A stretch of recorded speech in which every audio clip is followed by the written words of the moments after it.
გამოიწიეთ რა.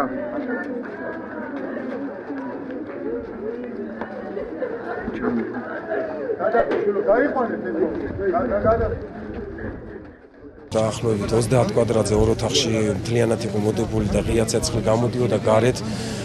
5 წუთში იქნა ლოკალიზებული, 10 წუთში მთლიანად ლიკვიდირებული, მაგრამ სამწუხაროდ საუბედუროდ ერთი ადამიანი დაიღუპა, გოგონა იყო 16 წლის შიგნით, ბებიაც იყო, მაგრამ ბებია იყო სხვა ოთახში, სადაც ხანძარი არ იყო და მეზობლებმა მოახერხეს ჩვენ მოსვლამდე ისი გამოყვანა. აფეთქების ხმის ფონზე სულ ყველანი გამოცვიდნენ გარეთ და მე მივხვდით, რომ მეორე სართულზე გაჩნდა პაჟარი. ძალიან დიდი ხმაური იყო, ძალიან შიშის მომგვრელი, დატრიალდა საშინელი ტრაგედია.